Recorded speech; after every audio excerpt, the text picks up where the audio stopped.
Okay, good morning, friends. We're continuing Sefer Ahavas Yisroel of the Chafetz Chaim. And if anyone has any information on the first publication of Sefer Ahavas Yisroel, you know how to contact me.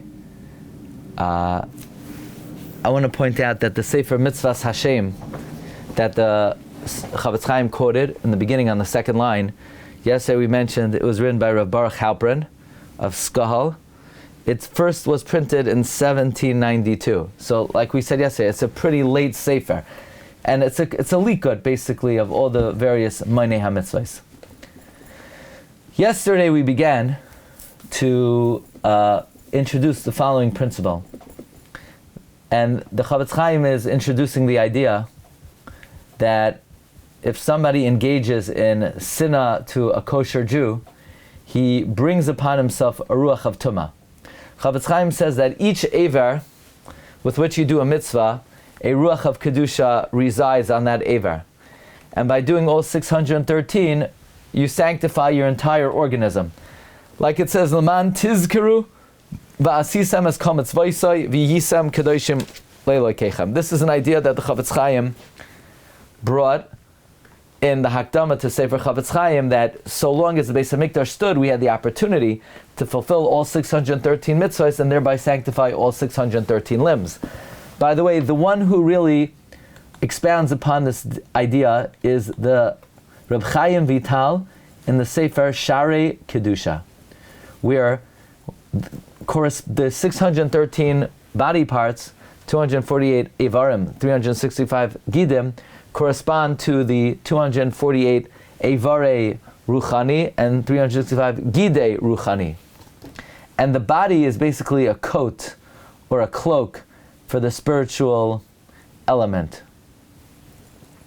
Here the Chafetz Chaim says, Ulhepach, the opposite, Ayidei Asiyas Ha'averos. By doing Averos, Nimshach Ruach HaTumah Al Oisai Evar.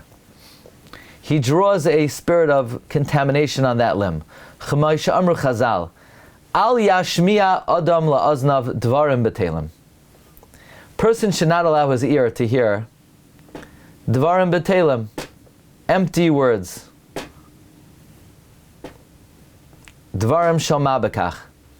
We're not talking about Lashon Hara, we're not talking about Rechilos. We're talking about Dvarim B'Telim. We're talking about information that is not needed to live in this world. Why should you not let your ears hear it? Because in the afterlife, when you go upstairs and there's a purification process through fire, the ears get burnt first. Therefore, one has to be very careful what they allow their ears to listen to. What Chazal mean is by listening to prohibited words. So here the Chafetz Chaim is translating it, interpreting it as prohibited words. Mamshech al oznav ruach hatumah. It causes a spirit of contamination to reside on the ear. Vasidim liyos nichvim tchil al ivarim, and they're destined to burn first. The example being, when a person is cold, the ears get cold first. Person is hot. It's like the ear is considered the extremity of the body. So the Chafetz Chaim is giving, by the way, a very lenient interpretation of Dvarim B'Telim here. He's not saying that Dvarim B'Telim Chafetz Chaim is interpreting as Dvarim Asurim. Okay, we have to look if everybody interprets it that way. But the point being that when you commit a sin with a body part, it causes a certain tumah to reside on that part. Likewise, every limb that a person doesn't have air with, nimshach ruach tumah lo yisa, it draws a spirit of contamination on that limb. This is not the place to speak about this at length. It is applicable to every limb. This is all by a limb that is not critical for life. So you're causing contamination, spiritual contamination, only on that limb. Even though it would be a big deficiency if a person didn't have an ear. If a guy walked into shul, he was missing an ear. It would be, people would make believe they're not gawking at him, but they are. It looks weird. Certainly if you're missing your spiritual ears, is a problem. But at least you could survive. But how great the deficiency would be if you draw contamination on a vital limb. Like the heart. The whole life, a person's whole life is dependent on the heart. If a person, heaven forbid, goes into cardiac arrest, we don't say, well, at least the eyes are good, and his ears are good, and his nose are good, and his liver is good. He's done, he's toast. When the heart goes, you're toast. If heaven forbid someone is missing a heart, they're dead.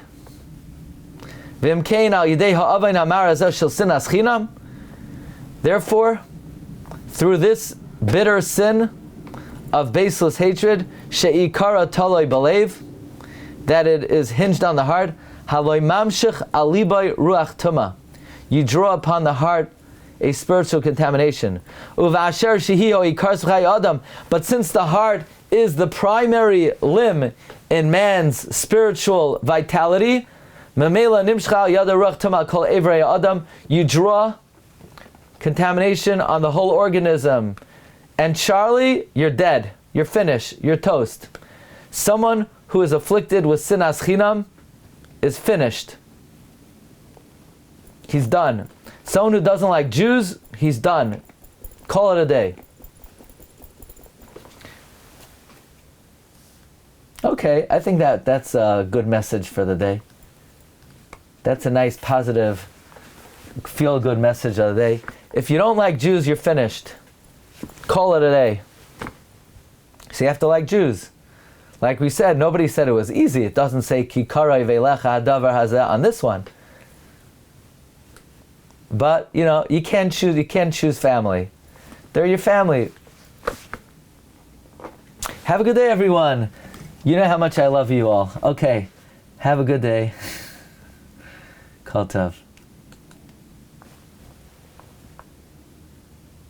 Recording stopped. Sorry, what? He's looking for it. He's doing his research now. I gave him the green light. Who's this?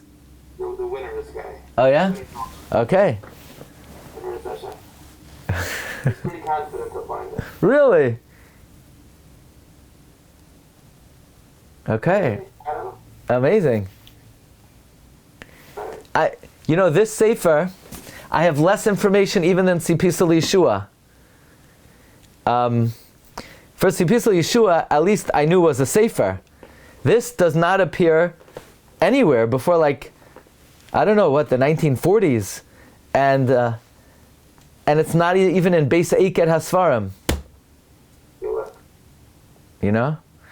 Actually, somebody put into AI, and the result was Rabbi Daniel Glatstein claims that it was written in between 1917 and 1921. They extrapolated from something in Sipisal Yeshua.